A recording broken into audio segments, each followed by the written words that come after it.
Di Jakarta, napasnya cepat, kacau. Tapi semuanya normal. Apartemen mewah, bersih, tenang, terlalu tenang. Ia mengambil air wudhu. Air mengalir, jernih.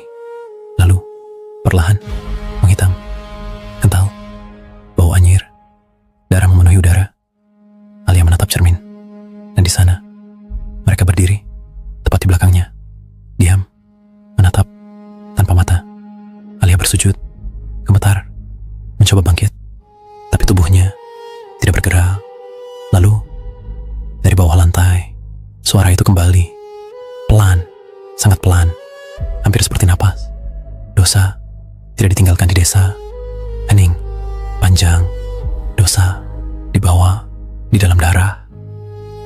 Kain mukenanya berubah perlahan menjadi kafan, melilit, mengikat, semakin erat. Napasnya terhenti dan semuanya kembali sunyi. Suara ini harus terasa hidup, alami, dengan jeda-jeda halus di antara kata, kadang pelan, hampir seperti bisikan, lalu tiba-tiba naik cepat, tajam, menghantam, seolah sesuatu semakin mendekat, semakin tidak manusiawi. Kabut tebal menyelimuti hutan pinus, sunyi, terlalu sunyi. Hanya suara mesin mobil tua yang menggeram pelan, memecah keheningan. Alia menggenggam tasbihnya, erat, seakan itu satu-satunya yang tersisa. Raka memeriksa kameranya. Napasnya berat, seperti ada yang mengawasi.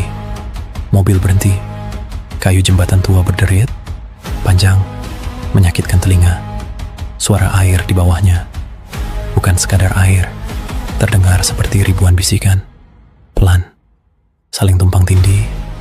Pak Lurah berdiri, diam, terlalu diam. Lalu dengan suara rendah, hampir tidak terdengar. Jangan injak tanah ini dengan niat sombong. Langkah kaki memasuki rumah penginapan. Kayu jati tua mengerang. Tiap pijakan seperti peringatan. Suhu turun. Tiba-tiba, dingin yang tidak wajar. Sinta berhenti bernapas sejenak. Alia menoleh ke jendela. Kaca berdebu. Dan di sana, samar, seorang wanita berkain kafan. Berdiri, tidak bergerak. Malam pertama, azan maghrib berkumandang. Tapi nadanya salah, melengking, patah, seperti suara yang dipaksa keluar dari tenggorokan yang bukan miliknya. Pintu-pintu rumah warga tertutup, serentak, keras, menghentak. Raka menemukan sesuatu. Pintu tersembunyi, terkunci. Hanya selembar jimat kertas kuning, tipis, rapuh. Dia merobeknya. Suara sobekan itu terlalu keras, terlalu nyata, seolah sesuatu ikut terlepas. Di dalam, bau minyak, melati yang busuk, keris berkarat, naskah tua, tulisan yang hampir tidak terbaca. Raka menyentuhnya.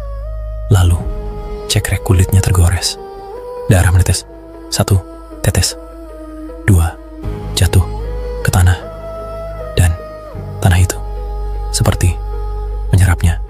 Sinta mulai mendengar suara. Suara ibunya memanggil dari dalam sumur. Pelan, penuh rindu. Namun, ada sesuatu yang salah. Dimas menatap tangannya. Kulitnya memucat, retak, jamur hitam, tumbuh perlahan, hidup, bergerak. Alia mencoba sholat, sujud, tapi lantai berubah menjadi lautan darah, hangat, lengket, berdenyut. Dan tiba-tiba, sesuatu melintas, bukan melompat, tapi melayang, cepat, terlalu cepat. Pocong itu melesat di lorong, mendekat, menjauh, lalu tepat di belakang. Raka membuka mulut, ingin berteriak, tapi yang keluar hanya pasir hitam mengalir tanpa henti. Sinta diseret. Rambut-rambut panjang muncul dari sela batu sumur, melilit, menarik. Ceritanya terputus saat air mulai mendidih, mendidih, mendidih. Dimas melihat wanita cantik, tersenyum, memanggilnya. Lalu wajah itu membusuk, hancur, tubuhnya pecah menjadi ribuan lalat, berdesing, memenuhi udara. Raka tertawa tanpa suara, menghina, mencoba lari, tapi tangan-tangan raksasa muncul dari tanah, menarik.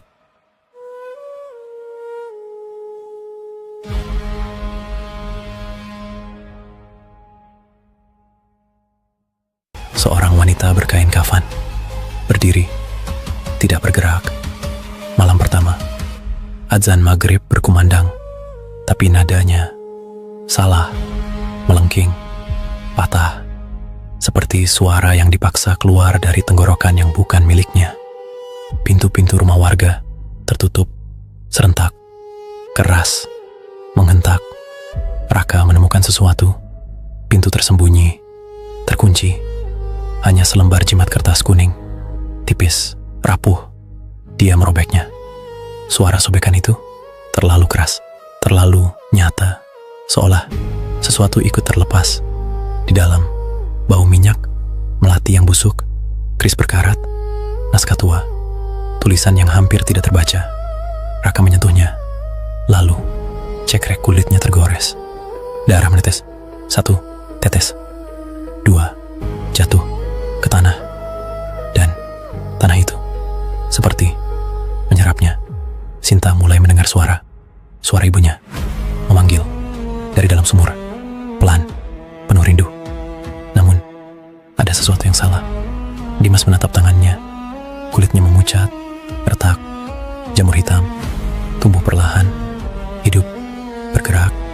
Alia mencoba sholat, sujud, tapi lantai berubah menjadi lautan darah, hangat, lengket, berdenyut, dan tiba-tiba sesuatu melintas, bukan melompat, tapi melayang, cepat, terlalu cepat.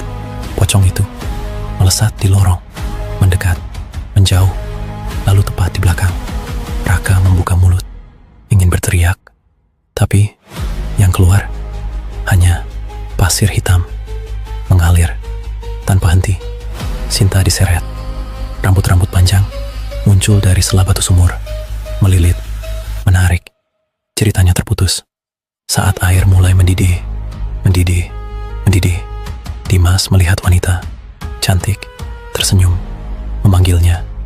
Lalu wajah itu membusuk, hancur, tubuhnya pecah menjadi ribuan lalat, berdesing, memenuhi udara.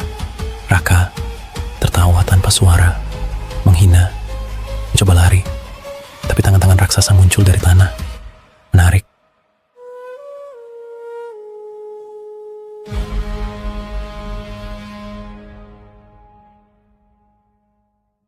Suara ini harus terasa hidup, alami, dengan jeda-jeda halus di antara kata, kadang pelan, hampir seperti bisikan, lalu tiba-tiba naik cepat, tajam, menghantam, seolah sesuatu semakin mendekat, semakin tidak manusiawi. Kabut tebal menyelimuti hutan pinus, sunyi, terlalu sunyi. Hanya suara mesin mobil tua yang menggeram pelan, memecah keheningan. Alia menggenggam tasbihnya, erat, seakan itu satu-satunya yang tersisa. Raka memeriksa kameranya, napasnya berat, seperti ada yang mengawasi. Mobil berhenti, kayu jembatan tua berderit, panjang, menyakitkan telinga. Suara air di bawahnya, bukan sekadar air, terdengar seperti ribuan bisikan, pelan, saling tumpang tindih. Pak Lurah berdiri, diam, terlalu diam, lalu dengan suara rendah, hampir tidak terdengar. Jangan injak tanah ini dengan niat sombong.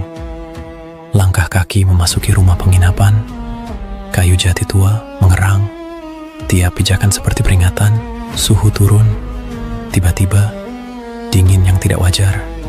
Sinta berhenti bernapas sejenak. Alia menoleh ke jendela, kaca berdebu, dan di sana mendidih. Dimas melihat wanita cantik, tersenyum, memanggilnya. Lalu wajah itu membusuk, hancur, tubuhnya pecah menjadi ribuan lalat, berdesing, memenuhi udara. Raka tertawa tanpa suara, menghina, muncul dari tanah, menarik, menghancurkan, menelan. Alia sendirian di musola tua, lampu bergoyang, keras, berderit. Ia membaca ayat kursi, lantang, penuh harap, tapi suara lain menirukan, sama, persis, lalu bertumpuk, banyak, semakin banyak, hingga memekakan, menghancurkan pikiran. Pak Lurah muncul, wajahnya bukan lagi manusia, matanya kosong, mulutnya terlalu lebar. Ini penjara dosa. Suara itu berubah, dalam, bergema, tidak berasal dari satu tubuh.